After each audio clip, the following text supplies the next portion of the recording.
Gold trusted gold buyers. మీరు తాకట్టు పెట్టిన బంగారాన్ని విడిపించి ఈ రోజు ఉన్న మార్కెట్ ధరకు కొనబడును.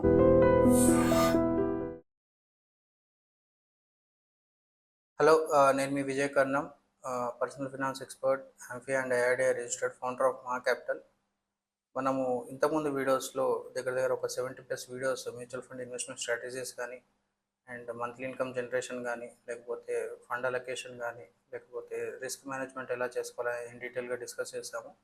And this series of videos will be completely on specific stocks ఏవైతే ట్రెండింగ్లో ఉన్నాయో అండ్ ఎక్కడైతే హ్యూజ్ పొటెన్షియల్ ఉందో అండ్ ఎక్కడ బిగ్ ప్లేయర్స్ ఇన్వెస్ట్ చేస్తున్నారో వాటి వల్ల మనం తెలుసుకోవాల్సింది ఏంటి, లేకపోతే ఏ ఫండ్స్లో ఇన్వెస్ట్ చేస్తే మనకు అడ్వాంటేజ్ వస్తుంది అనేది డీటెయిల్గా తెలుసుకుందాము. సో ఈ సిరీస్ ఆఫ్ వీడియోస్లో మనం ఫస్ట్ సెలెక్ట్ చేసుకుంది ఓలా ఎలక్ట్రిక్ అండి. ఓలా ఎలక్ట్రిక్ చూస్ చేసుకోవడానికి మెయిన్ రీజన్ ఏంటి అంటే మార్చ్ ఫస్ట్ వీక్ నుంచి second week and till date వరకు కూడా Ola is news all the time. And main reason ఏంటంటే drastical fall and quick recovery అయ్యింది.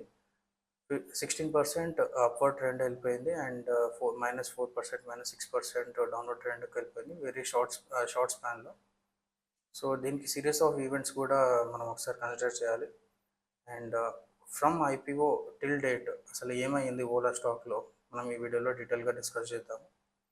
ఫస్ట్ మనకి ఓలా ఐపీఓ లాంచ్ అయ్యింది వచ్చేసి 9th ఆగస్ట్ 2024లో మనకి లాంచ్ అయింది at the price of 76 rupees. So ఎప్పుడైతే ఓలా ఎలక్ట్రిక్ లాంచ్ అయ్యిందో, లేకపోతే ఓలా ఎలక్ట్రిక్ ఐపీఓ వస్తుందన్నప్పుడు మార్కెట్స్ చాలా పాజిటివ్గా ఉండే అండ్ న్యూస్ కానీ దానికి రిలేటెడ్ మార్కెటింగ్ కూడా చాలా పాజిటివ్గా చేశారు. ఎలా చేశారు అంటే this will be the next Tesla of India and this will be the one of the biggest EV companies in the India అన్నట్లు ప్రమోట్ చేశారు. అండ్ మార్కెట్స్ కూడా అలాగే రియాక్ట్ అయ్యాయి అండ్ జనరల్ పబ్లిక్ కూడా ఐపీఓ సబ్స్క్రిప్షన్ కూడా అలా చేసుకున్నారు. Initial స్టేజెస్లో బాగానే ఉన్నా కానీ down the line after 3 months 4 months same కన్సిస్టెంట్గా అది మెయింటైన్ చేయలేకపోయింది ఆ ర్యాపోని. సో ఎప్పుడైతే ఐపీఓ అలొకేషన్ అయిందో మనం IPO allocation share holding pattern ఒకసారి మనం చూసుకుంటే అపార్ట్ ఫ్రమ్ ప్రమోటర్స్ హోల్డింగ్ కాకుండా ఫారెన్ ప్లేయర్స్కి 53%, డొమెస్టిక్ ప్లేయర్స్కి వచ్చేసి డొమెస్టిక్ మ్యూచువల్ ఫండ్స్కి వచ్చేసి 40% అలొకేషన్ అనేది అయింది. సో ఈ డొమెస్టిక్ మ్యూచువల్ ఫండ్స్లో 40%లో మెజారిటీ ఆఫ్ ద ఇన్వెస్ట్మెంట్స్ వచ్చేసి ఈ లిస్ట్ ఆఫ్ కంపెనీస్ నుంచి మనకి ఇన్వెస్ట్మెంట్స్ అనేది వచ్చాయి. మీకు ఇన్ డీటెయిల్గా నేను చెప్తాను. అండ్ ఎస్బీఐ కౌంటర్ ఫండ్ వచ్చేసి 166 crores ఇన్వెస్ట్మెంట్ అయ్యింది. అండ్ నిపాన్ ఇండియా మల్టీక్యాప్ వచ్చేసి 116 crores ఇన్వెస్ట్మెంట్ అయ్యింది. And HDFC hybrid equity fund వచ్చేసి 100 crores, హెచ్డిఎఫ్సి మల్టీక్యాప్ వచ్చేసి 100 crores, and Nippon India focused fund వచ్చేసి 72 crores, and Sundaram mid cap fund వచ్చేసి 70 crores, Franklin India equity fund వచ్చేసి 60 crores, SBI flexi cap వచ్చేసి 52 crores, SBI automatic operation fund వచ్చేసి 52 crores, and Sundaram large and mid cap వచ్చేసి 40 crores.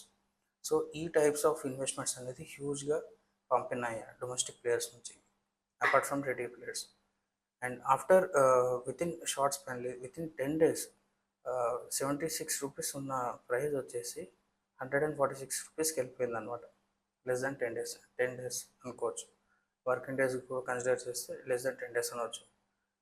So huge positivity and huge upward ట్రెండ్కి వెళ్ళిపోయింది చాలా తక్కువ స్పాన్లో. అండ్ నెక్స్ట్ సిరీస్ ఆఫ్ ఈవెంట్స్లో మనం చూసుకుంటే ఆగస్ట్లో అయిన తర్వాత సెప్టెంబర్ నుంచి సెప్టెంబర్, అక్టోబర్, నవంబర్ నుంచి దీని గురించి ఒక కంపెనీ రిలేటెడ్ న్యూస్ అనేది నెగిటివ్గా స్ప్రెడ్ కావడం స్టార్ట్ అయిందనమాట. దానికి ఫస్ట్ ఇనిషియేషన్ ఎక్కడ అయింది అంటే 500 ఎంప్లాయీస్ని లే ఆఫ్ చేశారు, 500 మెంబర్స్ని తీసేశారు to increase the profitability. So దీనికి మార్కెట్స్ పాజిటివ్గా రియాక్ట్ కాలేదు, కొంచెం నెగిటివ్గానే రియాక్ట్ అయ్యాయి. అండ్ నెక్స్ట్ వచ్చేసి డిసెంబర్లో ఎప్పుడైతే క్వార్టర్లీ రిజల్ట్స్ అనౌన్స్ చేస్తారో అప్పుడు వాళ్ళు ఏం డిస్క్లోజ్ చేశారంటే ఏం యాక్షన్ చేస్తారు వాళ్ళ బుక్స్లో అంటే 564 crores నెగిటివ్ లాస్ వచ్చేసింది అని వాళ్ళు వ్యక్తం చేశారు.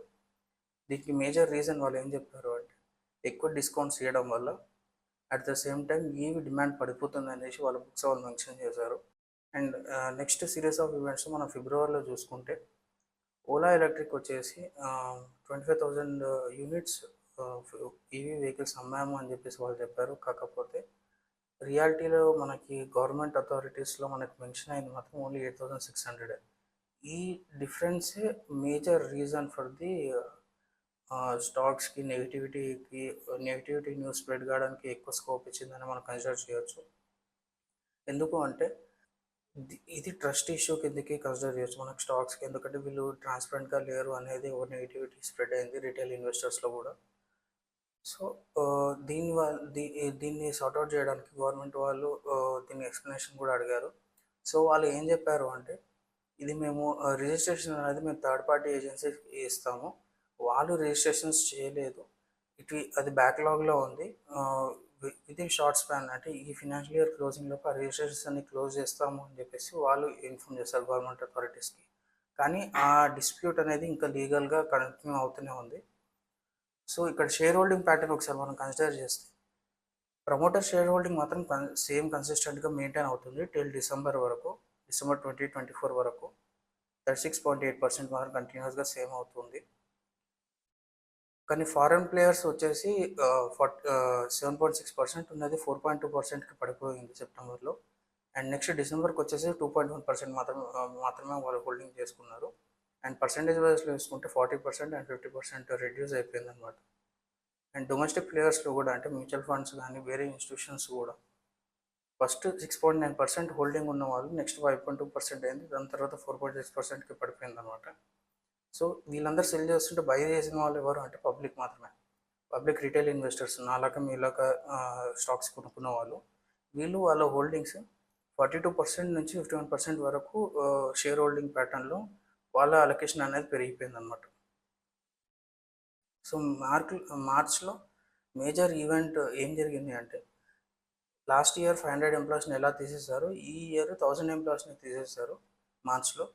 అండ్ దానివల్ల మార్కెట్ చాలా నెగిటివ్గా రియాక్ట్ అయ్యి డ్రాస్టికల్గా 6% నెగిటివ్కి వెళ్ళిపోయింది. And reaches to the all time lows 55 రూపీస్కి షేర్ ప్రైస్ పడిపోయిందనమాట.